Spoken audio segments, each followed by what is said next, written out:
Welcome to the second episode of the reflections on the 36 years of SAIGA under the leadership of the president of the organization, Mr. Phillip Rakgwale, as well as the CEO of the organization, Mr. Russel Morena. Both of them are with me here, and it's a follow-up conversation to the one that we had earlier on, where we spoke about the history as well as the experience that they've had over the past 5 years. But you know, organizations cannot be stagnant, and they've got to be concerned about increasing membership as well as the character and nature of the strategies of the organization.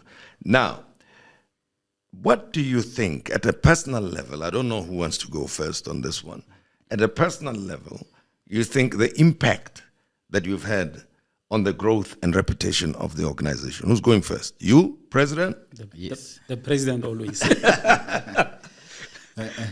Look, I think we've created what we call mobility, including me. I'm in RGA, so I've created a lot of mobility for myself, meaning that can operate both auditing and accounting, but also to work in elsewhere where I want to work in the world. Why we're saying that is because we've worked closely with PAFA, and also with AfroSai, and also IntoSai as well. And you know, some of the acronyms for some of us, you have to explain what they mean, right? Yeah. So, just to name a few, I mean, AfroSai is the institute that hosts all the auditors generals in Africa. And also you've got PAFA, which is the Pan-African Federation of Accountants, which is host all the accountants in Africa as well. And we gladly work very closely with them. I mean, we've been crisscrossing the Africa as well. And recently we just signed the CIFA agreement, which is Chartered Institute of Public Finance in Accountancy. And it's global. So what it does is that you've got a situation where you've got dual membership and dual recognition, so you can basically work anywhere in the world. So that mobility does, on a personal level, without bottling down to the institution, it creates a whole lot of work. Because if you take previously, let's take the before and after.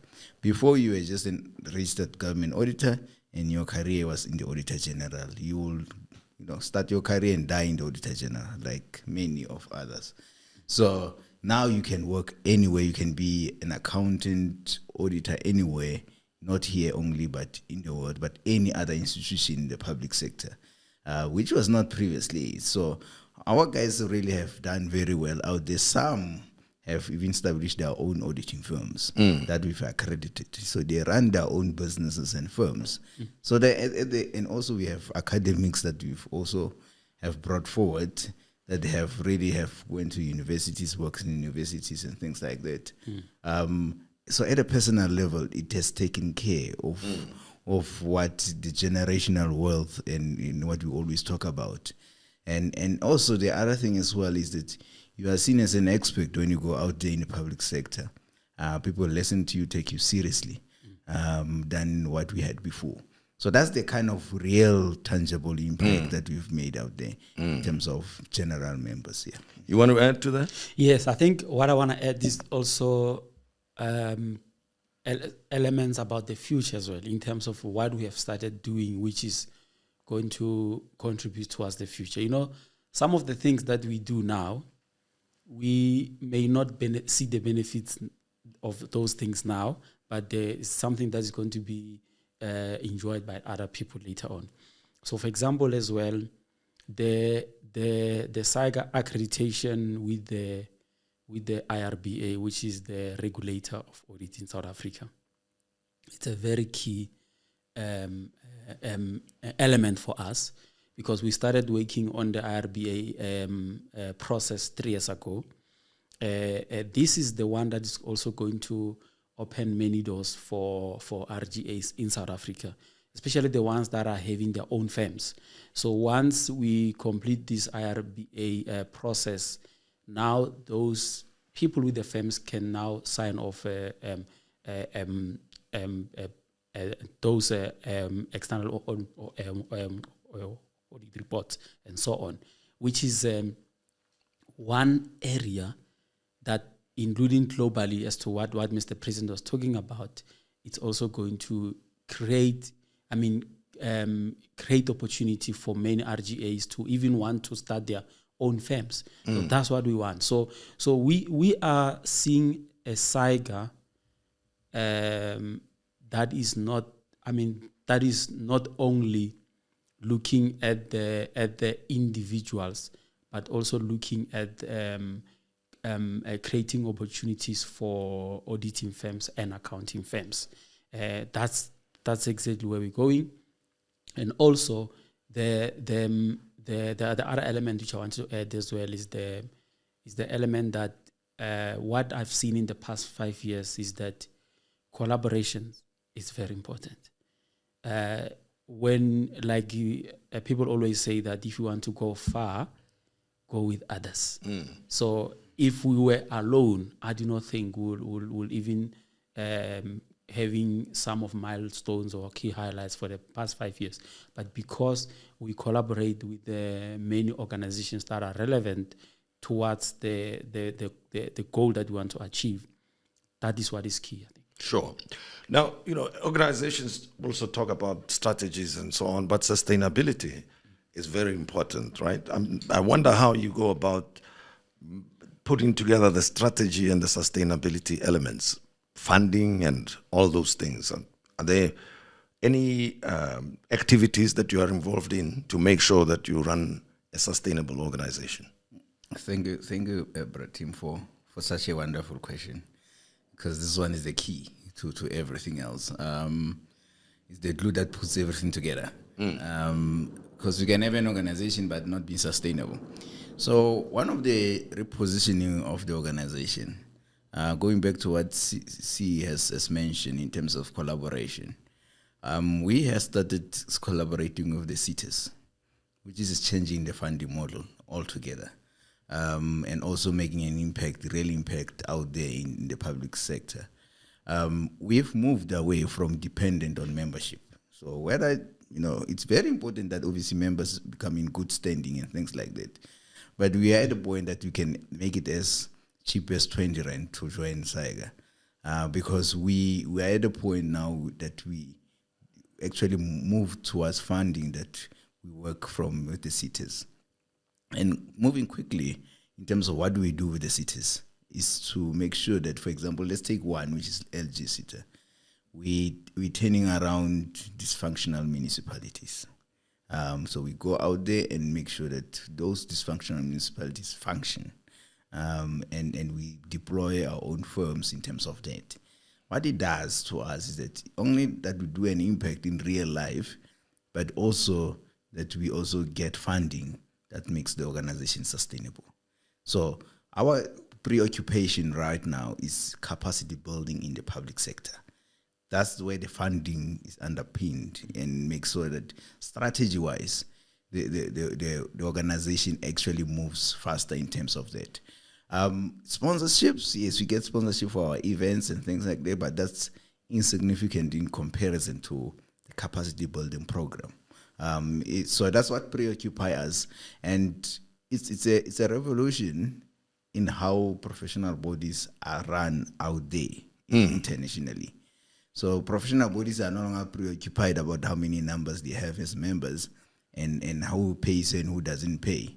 They are more preoccupied how then they make more funding to make the organization more sustainable. Well, I must say, I like the fact that you go to municipalities, turn them around where they are battling, which is something that South Africa will appreciate. It's the impact that you're having. But what are the examples then, practically? Because you can tell me that this is happening, but we want to see where this is happening. Are there any examples?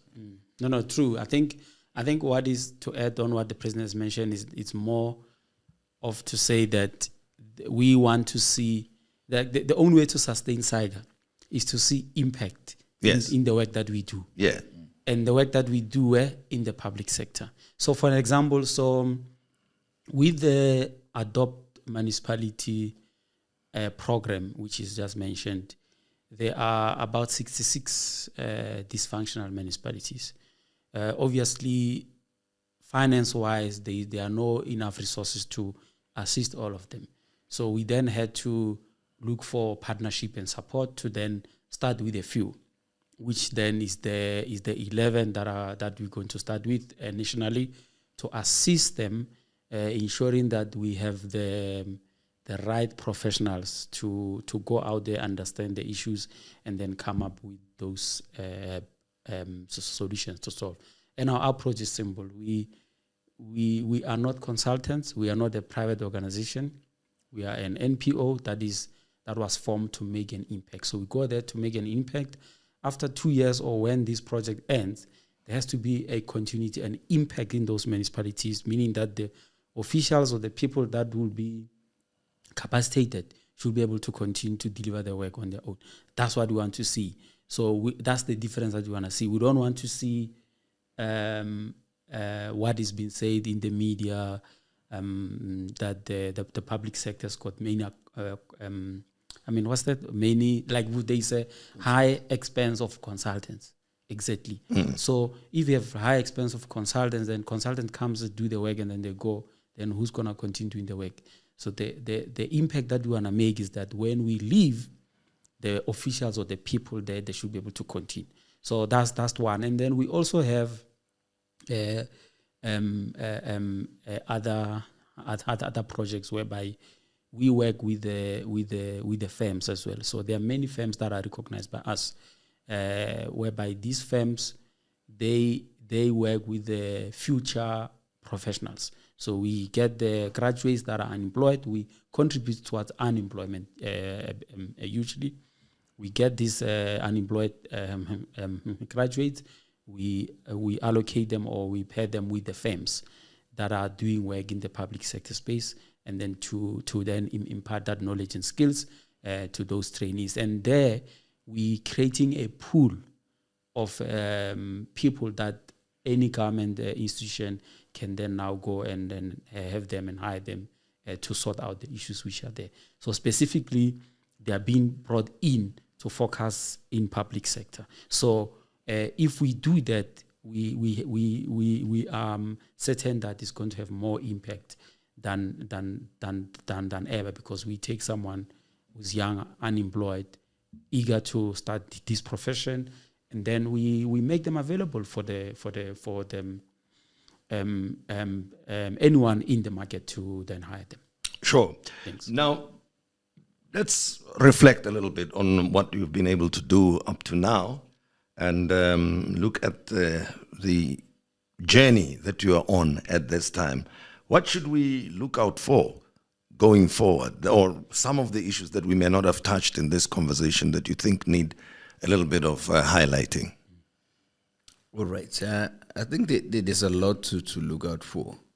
I think if we just touch on, just to continue from what C has touched on, there's going to be a lot of collaboration with many cities. Some who are still engaging and they are very receptive to it.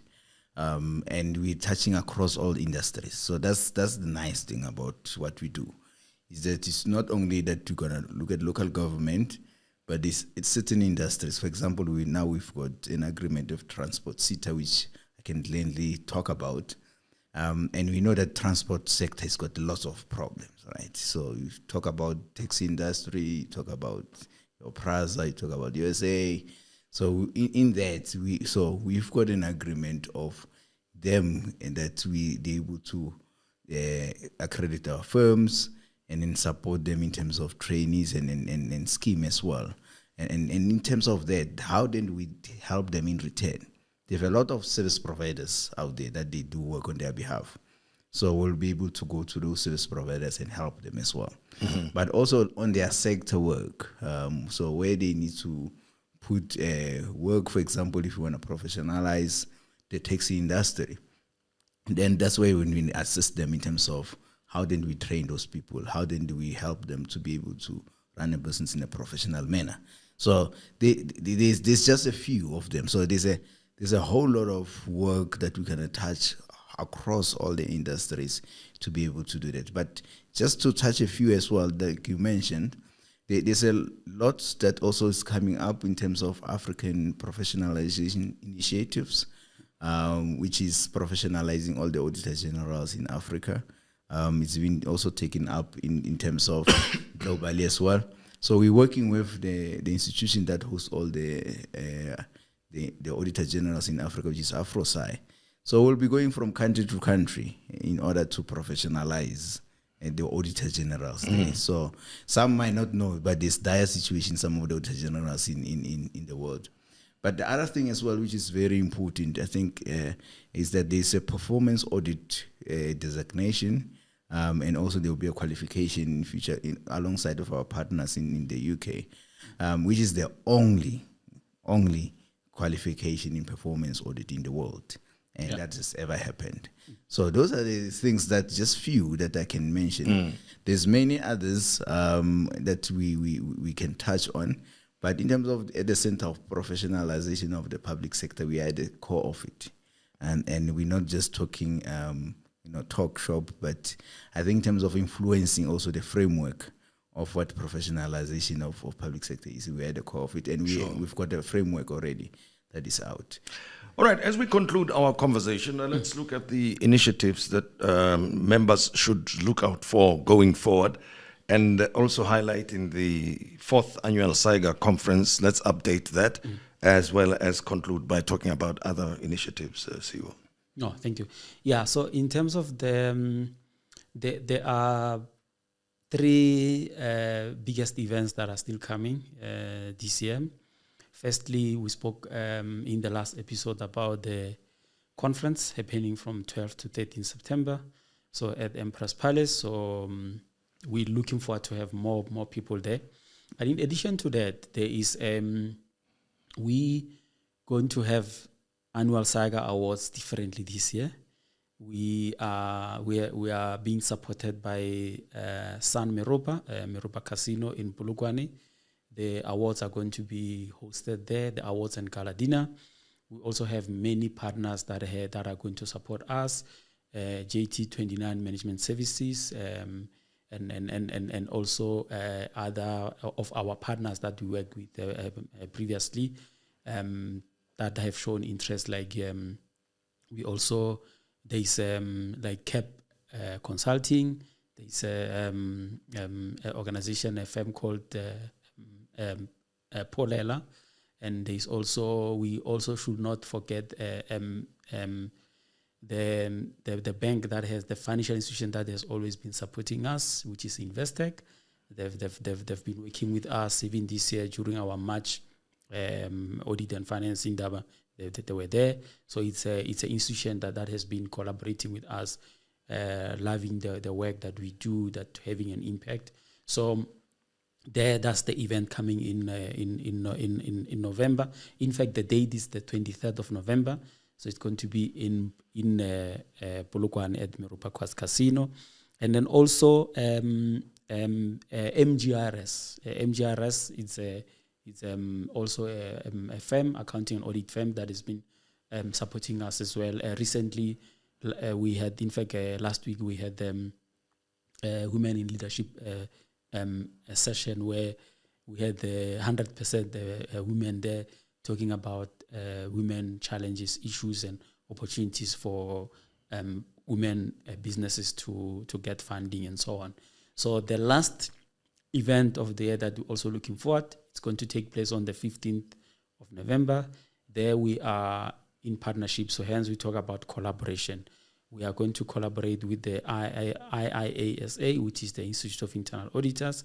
We're also going to collaborate with the ICFP and SAIGA. We're going to start this annual kind of a dialogue. It's called the Anti-Corruption and Fraud, where we're going to look at the issues of corruption in government or in public, or in private sector, fraud and so on, looking at frameworks or things that you can do to manage fraud and reduce fraud and so on. So those are the 3 biggest events that are coming this year. Thank you. Right. The annual SAIGA conference starts the 12th of September, and the keynote speaker they're expected to be by then, I suppose, will be referred to as the former Chief Justice Raymond Zondo. This will be happening the 12th of September. Any final remarks from your side, President, as we conclude this conversation?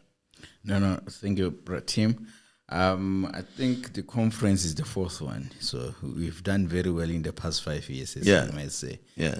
And also, I think the organization has not only attracted main players in the industry.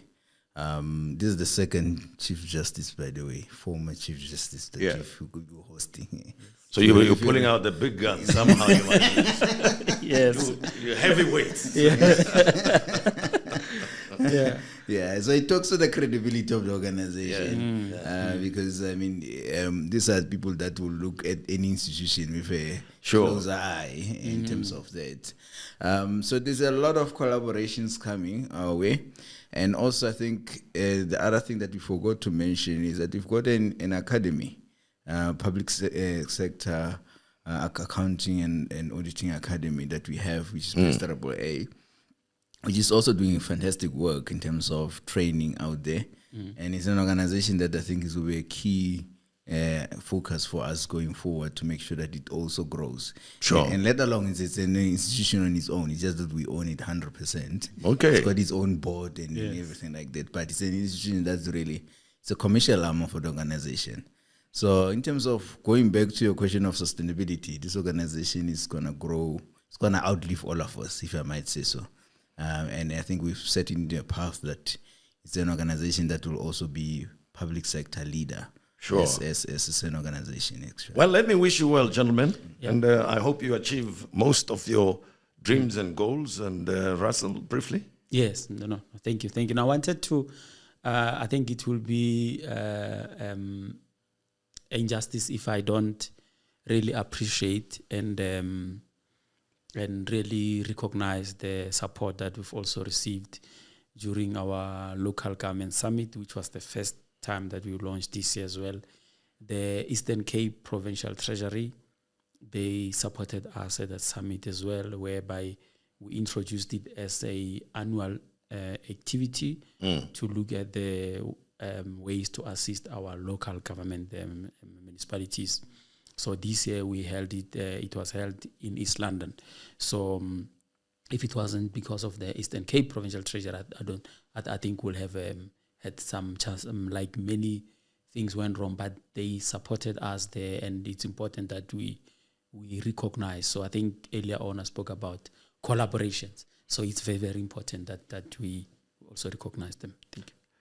The SAIGA CEO, Russel, thank you very much for being with us here and having a chat with us, Russel Morena, and SAIGA President Phillip Rakgwale. Thank you very much, gentlemen. As I said, all the best to you. Appreciate it. Thank you very much. Thank you so much for the opportunity and for, I think for me, before we go, I just, I'm sure Mr. President, you also share the same thing. When we were growing up, we used to really listen to and love your shows. so today really is an honor to be interviewed by you. Thank you for the opportunity. Sure. And for having us here. All right. Thank you. Well, transparency and accountability, auditing, SAIGA, that's what it's all about. And thank you. Thank you.